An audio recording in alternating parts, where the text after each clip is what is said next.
How did you feel about the National Service coming up, and what happened then? I was very fortunate in that I applied to go to Australia, to Christmas Island, and thank goodness they sent me to Scampton. Which at the time I was a bit annoyed about, but looking back, it's maybe just as well. And what were your interests at the time? Girls, I suppose, really, before I met my wife. I met my wife when I was 16, so I had a great aunt got killed in a lift accident in Horncastle in 1826. I can't think there were many lifts in Horncastle in 1826, and I wanted to find out what happened. Got another relative. He was a lawyer and a communist in 1930, which is a bit of a combination. But he actually rode his horse from Land's End to John O'Groats. And that's quite an achievement. I want to find more about him, and I should say somewhere there's a photograph of him. Clive, thanks ever so much. I'm really sorry, we're going to have to draw a line there. I could go on for a moment. Thank you.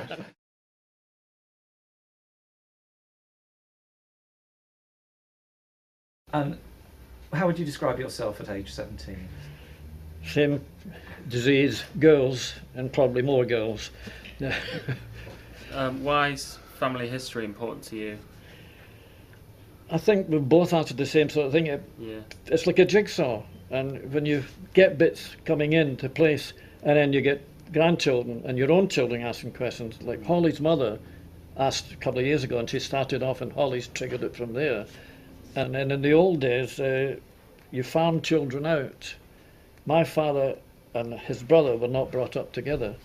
Families were poorer in those days in the Glasgow tenements, so my gran passed my Uncle Hugh to her mother, and they were both brought up independent completely in all respects. In fact, they didn't get on very well later on in life because of that very thing. And that was a tendency in Glasgow with people who didn't have much money. How long have you spent researching your family history? On and off, I would say, since 1978 when I first came to Lincoln. What's the most valuable thing you've learned? Family history and family ideals are very important, and one thing I hope sticks, that Holly and my other grandchildren pick it up and keep it going and keep the research going and keep the contacts. Because I think it's very important when their children ask the question, you don't give a blank. I mean, I couldn't give my children an answer when they first asked. Now they probably get fed up listening to me. My great-great-granddad, he was part of the 17th Lancers Brigade or something in the First World War, and he was part of the Battle of Cambrai, and that was the first large-scale use of tanks, but obviously he was on a horse, sort of thing, so... he was on a horse? Yeah. My great-granddad on my father's side, he seems to have lived a pretty interesting life. Firstly, he was part Union in the Lincoln Works factories, working there throughout World War One. Apparently in the 20s he confronted Winston Churchill, which was quite surprising. My great-grandma on my dad's side, so that's Lincoln based, she did lots of things. She was one of the first female tram drivers during the war, because obviously the females took male jobs, so she did that. And also found a photo of her in like a memory newspaper thing, and she's in the tanks, making the tanks. And Mr. Rowe told me that photo is down in the Museum of Lincolnshire Life, so she's just in that. The one thing that's really caught my interest was my granddad on my dad's side, who as a child was taken to Canada by the Barnardos charity. I'm sure most people today have heard of the Barnardos charity and the good work it does to help children in the UK who are affected by poverty. However, the charity hasn't always been as popular as it is now. Dr. John Barnardo, the charity's founder, decided upon a controversial scheme to take children from their families and migrate them out of the poverty-stricken cities of England at the time. From as early as 1872, more than 100,000 children were shipped to Australia, Canada, New Zealand and South Africa from the UK. This was thought at the time to be entirely beneficial to the children who were taken from poor and broken homes, Some were even taken off the street and out of workhouses and offered a new and better life in a different country.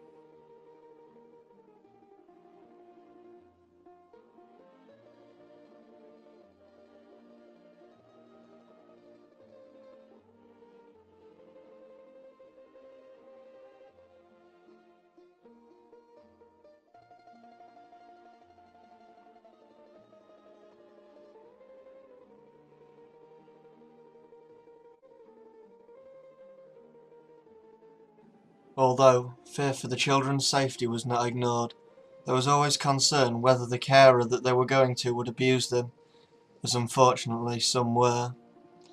Many of the children in fact were used as a cheap child labour force on nearby farms and any other local industry. As a result of this, some even tried to reclaim their children. The Catholic Church in particular went to great lengths to reunite children with their parents. This is one of the few pictures I have of my granddad. Here he's with my dad and uncle when they were both very young. No one I know has been able to find any picture of Andrew, my granddad, when he was young. In fact, I have begun to doubt that such a picture even exists. My granddad was one of the so-called home children. Coming from an extremely poor family in the north of England, he was taken with some of his brothers and sisters for what they thought would be a better life in Ontario, Canada. I don't know exactly what happened to my grandfather and his family in Canada, but I do know that virtually all of them went their separate ways. I've heard that at least one of my uncles settled in the US, but little else is known about him. Both of my granddad's sisters settled in Canada and lived there for the rest of their lives. Andrew followed his brother for a short time to the US. However, he returned to the UK within a matter of months after his 24th birthday. He died years before I was born, but I'm told that he never used to talk about his time there, only that he never wanted to go back. He would receive occasional letters from his sisters in Canada. Unfortunately, none of these letters remain, and I've had no luck in finding out if they had any children, or what happened to them after their move. There have been a number of rumours and guesses as to what happened to Andrew in America that I've heard while interviewing family members. While some are quite absurd, some do seem quite believable, but none really explain why he left and why he never wanted to go back. One of the more feasible stories I've heard was that he got a job as a lumberjack. After some research, I found that quite a lot of British home children were trained to be professional tree fellers, as timber was one of Canada's main exports at the time, and they had too few people in the industry. However, I don't see why he would refuse to talk about this, and I don't think that it would be reason enough for him to return to home to the poverty that he left behind. There have been other wild claims. One in particular involved a gunfight in Chicago, but I found no evidence whatsoever of this, and I have no reason to believe it at all. I have heard all sorts of stories about Andrew, but the one I'm most inclined to agree with was that Andrew was simply homesick. After all, he had been taken away from his home and half his family without any say in the matter.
dad was a barman in Belfast, and he escorted a customer to the door late one night.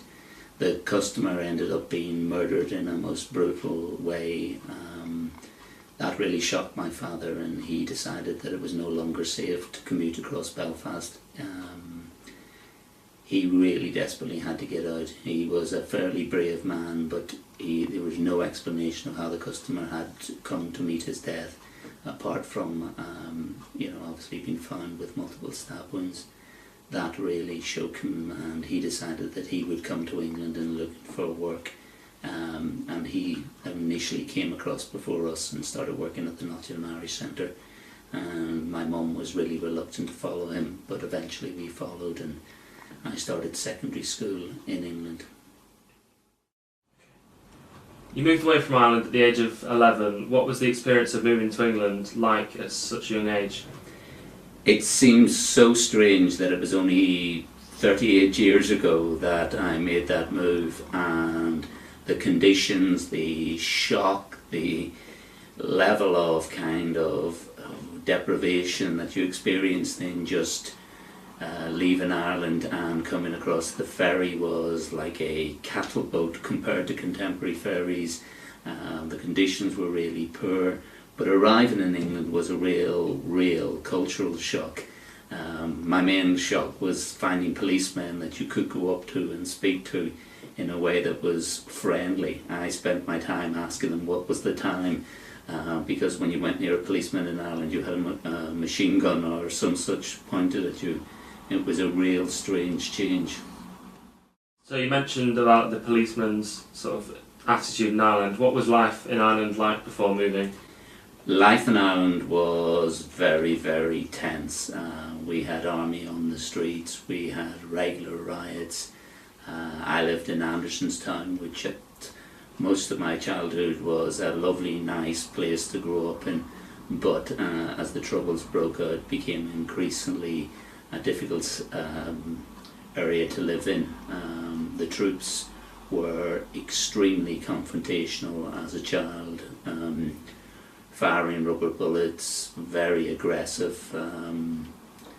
They changed, they adapted that kind of hearts and minds mentality as they went on, but initially they came in with a very aggressive, very militaristic approach to even me, who was a child at that time. Did you experience any hostility to the Irish when you were living in England? Yes, overtly and covertly. The covert examples would be being told every paddy joke there was in the world. I'm a world expert on paddy jokes, as other kids would want to tell you how thick and stupid the Irish were. That had a real detrimental effect on my education, because for years I didn't want to try, in case I did try and I was thick. It was many years before I decided that I would have a go at education, and actually, touch wood, thankfully got on quite well when I did.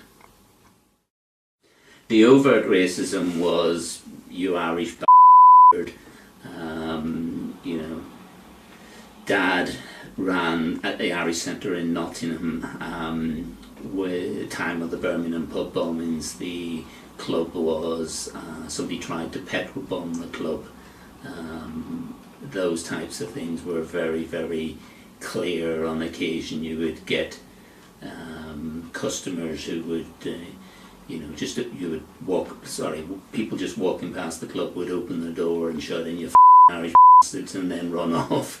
There was quite a big few paddies in there who would have ripped them arm from arm, but you had those types of abuse, broken windows on occasion, etc. At the peak of IRA activities in this country. There was a clear link to that, particularly around the Birmingham pub bombings. It was a real period, even at a Catholic school with many children who were first generation children, English children of Irish parents, had already taken the identification that they were no longer Irish, and me being overtly Irish with a strong Irish accent came into, it was quite strange to have people called, Declan and Donald and Connor and Seamus beating you up, Yari that are threatening to beat you up.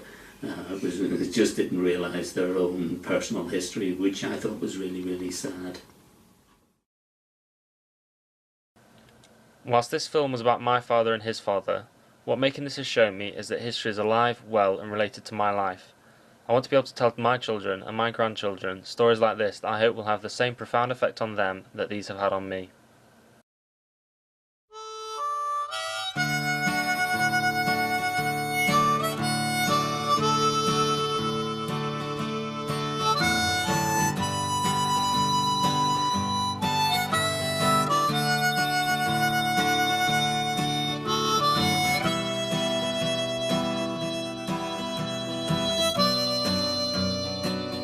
I met my love by the gasworks wall. Dreamed a dream by the old canal. I kissed my girl by the factory wall. Dirty old town, dirty old town. Clouds are drifting across the moon. Cats are prowling on their beat. Springs a girl from the streets at night. Dirty old town.